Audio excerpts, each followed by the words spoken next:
going to try to give some content to what you already have. I should mention, first of all, that the problem with getting out of France was that in order to get into Spain, which was neutral, at least in theory, although probably very pro-Hitler, you had to have a Portuguese visa. The Spanish didn't want any of these refugees in Spain. So in order to get into Spain so that you can in turn get into Portugal and get a ship away, you had to have a Portuguese visa to show to the Spanish guards before they let you into Spain to go through Spain. And that's why what Sousa Mendes did was critical. After what he did, it was under Salazar, a dictator, who was trying to maintain neutrality. He was very annoyed that this uppity diplomat had disobeyed him. He was punished. He was basically drummed out of the diplomatic corps. More important, in a dictatorship, you're not nice to people who have defied the dictator. The family found people would walk on the other side of the street rather than meet them as they walked down the street. Even some family members, not Aristides' family, his children, but other people said, you did wrong. I don't agree with that. The children, with one exception, got out of Portugal because there was nothing for them in Portugal. One son became a Belgian diplomat. He was one of the two sons who remained in Bordeaux when the visas were given out en masse in June 1940. Pedro Nuno y José. He became a Belgian diplomat. Various other people got to various places. Some of the refugees who had been saved by Mendes helped with transport, helped with meeting people when they came to the United States. Joanna, a daughter of Sousa Mendes, came here and had to find work as a cleaning lady. And there's nothing wrong with being a cleaning lady. Their father couldn't help them. So what do? When you have a father who you love very much and you've seen happy and you've seen him dance and you've seen him throw parties, and it's really awful when your father is humiliated and when he's also made destitute. So they could either slink away in shame or do something. I just want to tell you briefly about what some of them did. The daughter, Joanna, found out that in Israel they have something called Yad Vashem, which is the Holocaust Remembrance Authority. And they honor righteous Gentiles, people who, at the risk of their lives, gave help, who hid Jewish people and saved their lives. And Joanna wrote to Yad Vashem in Israel and got letters from various visa recipients, including a Rabbi Kruger, Rabbi Chaim Kruger, whose family was helped by Sousa Mendes. And in Israel, you don't just get to be a righteous Gentile by getting letters. You have to, they investigate. They don't take anybody. And he was accepted as a righteous Gentile in 1966. This is before the revolution. The revolution was in 1974. Soon thereafter, Joanna, who was living in the United States, because practically nobody in the family was living in Portugal, petitioned to the new government, the post-revolutionary government, my father should be rehabilitated. He did nothing wrong. It was an act of conscience. It brought glory to Portugal, that we saved all these people. She sent a letter. Nothing happened. Nada. She didn't hear anything. I'm fishing for my read west. So she did what she could. again, after the revolution, some authors or writers in the newspapers started writing articles saying, why can't we rehabilitate this man? In your packet, you'll find an article by Antonio Colasso from 1977. 1977, yeah. Saying, why can't we rehabilitate this person? The revolution is over, you know, Salazar is dead. Not it. Then, let's see, what happened then? Well, let me skip to how I sort of fell into this. So Joanna had gotten him honored in Israel. He was a righteous Gentile in Israel. Nobody in the United States had heard of him. There wasn't an internet then. I decided I wanted to learn Portuguese. I went to an agency. I said, send me someone who speaks continental Portuguese. I don't want to speak Brazilian Portuguese. And they sent me Carlos de Sousa Mendes, who was a grandson of Aristides. And he began telling me about his grandfather. And he said, no one knows about it. Some of the family just don't want to talk about it. They feel very ashamed. Some of them are trying to help, but it's a sad cloud that's over us. And, oh my God. And then he brought me articles, again, from post-revolutionary Portuguese newspapers. This is in 85, summer of 85. Another journalist, Antonio Carvalho, writing for, I believe, A Capital. I don't even know if that paper still exists. He was also saying the same thing. When will we rehabilitate this man? I didn't know anything about, very little about Portugal at the time, but this was my cause. I went to Portugal that fall in November of 1985. I met Álvaro de Sousa Mendes, a grandson of Sousa Mendes, who was there, who had a lot of the family documents, a lot of genealogy, and I met Pedro Nuno, this precious man who stayed in Bordeaux when all the younger children fled to Portugal during June 1940, and helped with the visas, who went out every day sending telegrams saying, can we give these people visas? And of course there was no response. I met this man, and he said, you know, maybe someone in Congress could help rehabilitate my father. I mean, he said this in Portuguese, and Álvaro translated for it. Well, I sort of understood Portuguese, but he only spoke Portuguese and French. I came back here, and I talked to a journalist, Reese Ehrlich, who you may have heard sometimes on NPR, freelance journalist. He said, Anne, this is an incredible story. But you have to have an event now to peg it to. You have to have, you can't just write a story about something that's incredible. In a newspaper, it has to be pegged to a current event. I met John Paul and Joan Abranches. John Abranches was the youngest son of Sousa Mendes. He'd been 11 or 12 in 1940. I found out that, in fact, he and his brother Sebastian had been trying for years to get some attention to this case. And in your packet, you'll see an article by Guy Wright from the News Call Bulletin in 1960 or 61. Sebastian had written a self-published book about the case, you know, thinly disguised fiction. John went to Guy Wright and showed him the book and said, can't you write about it? And Guy Wright did write about it. This was in 1961. So I said to John, Paul, and Joan, and this was after I got back from Portugal and met this family in Portugal, and said, I am going to do something about this. I said, there has to be an event to peg it to. Nobody's going to write about it outside of Portugal.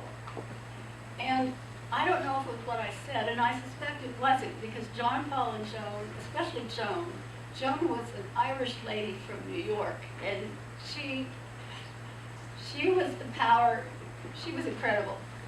So they decided they'll do something very American. They're going to have a petition to Marius Waters, we want this man rehabilitated. And they started handing it out. I got lots of copies. I took it to everybody in my family and my friends at work.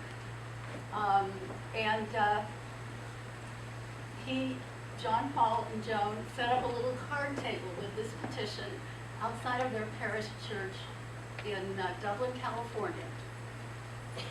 And luckily, someone at the Oakland Tribune wrote about it in about February of 1986. And a young man named Robert Jacobitz, who was head of the Jewish Community Relations Council of the Greater East Bay, who was kind of in charge of,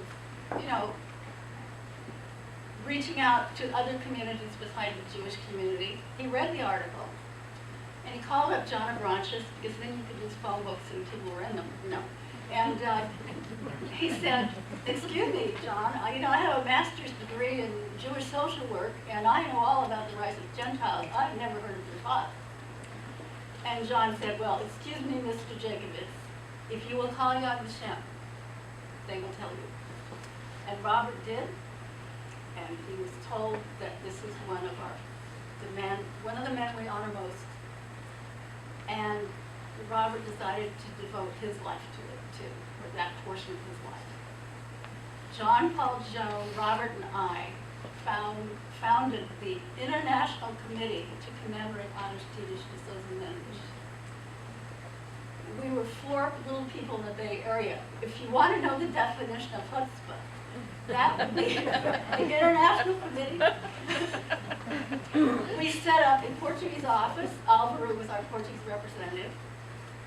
We had a guy in Israel, David Shapiro, who was our Israeli office. We had a Canadian office, the grandson of Mendes, Gerald Sousa Mendes. And we had a letterhead that was in Hebrew, Portuguese, and English. And Robert, one of the things he did was he called his friends in areas where there were large Jewish communities and large Portuguese communities, for instance in New England, and said, "Why don't you pass a resolution in the state legislature honoring this man?" Well, first you have to educate them about him. Nobody knew. We started getting coverage in the Portuguese Tribune, Jornal Português, remember Jornal Português.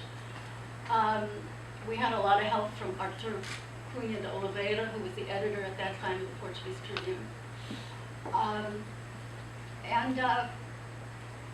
So we started hearing of events happening at various synagogues or Portuguese community centers where the Jewish people and the Portuguese people would get together to honor this man.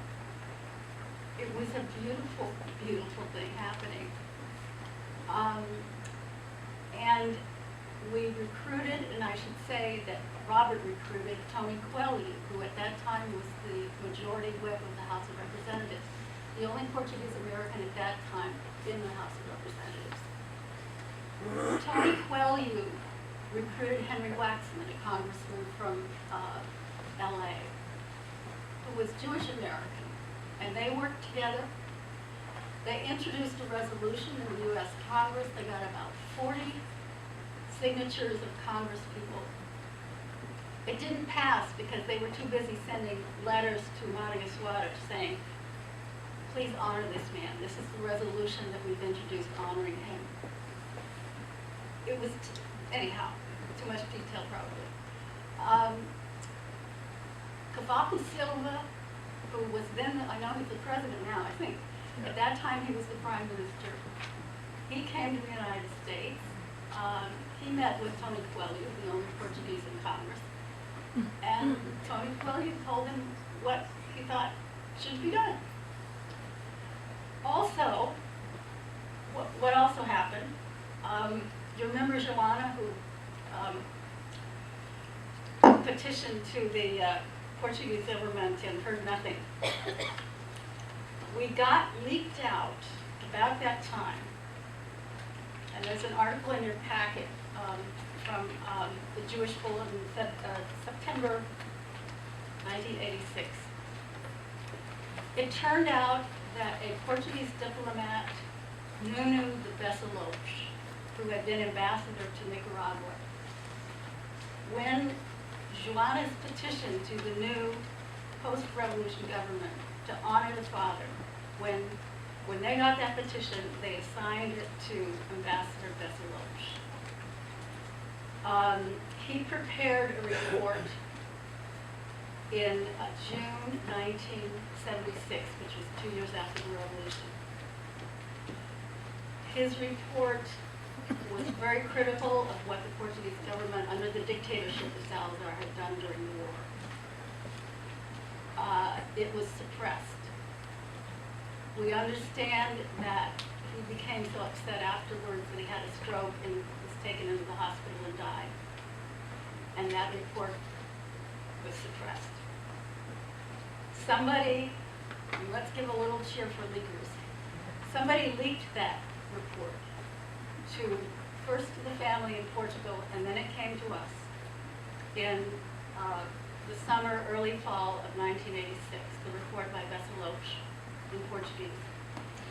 And I just want to read you just a few things that he said in the report, which was suppressed. And I'm reading it in English, but I do have the Portuguese at home. He said, the Portuguese family were descendants of Jews who had been forcibly converted to Christianity. The Mendes family were descendants of Jews who had been forcibly converted to Christianity in 1947, when all Jews not similarly converted were driven out of Portugal. Sousa Mendes, himself a faithful Catholic. Apparently the poor Constable Sousa Mendes was unable to escape the claws of the new Inquisition, which stubbornly persists in Portugal. The inquisitional spirit has left deep roots in the soul of Portugal. It is not merely physical torture. It is a matter of moral destruction. To corrupt consciences, to manipulate public opinion. I'm almost done. I believe that Aristides, in addition to that, has suffered the hatred toward his brother because his brother had briefly been foreign minister under Salazar. So his conclusion in part was, ironically, that the Inquisition was still present in some parts of Portugal, perhaps in the state, their equivalent State Department, and that this was one of the reasons that he had been punished. But that report was sat on. We got it, and in the article, Jewish Bulletin of September 5, you'll see there's an interview with the man who received a visa from Sousa Mendes, and also we talk about the Basilos report, which had been leaked. I guess that got back to Portugal, I don't know. At any rate, through whatever means, who knows what was the straw that broke the camel's back, but we heard that Portugal would be honoring Sousa Mendes. And on May 19, 1987, Maria Soares came to the Portuguese embassy in Washington, D.C. to give a medal to Sousa Mendes' children. He was gone. Sousa Mendes died in 1954 in poverty.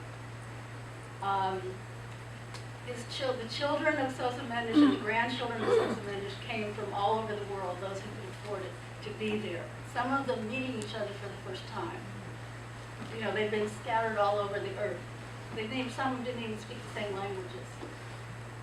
And they met in Washington, May 19, 1987, and the medal was given. And you'll see an article there from the Standard Times of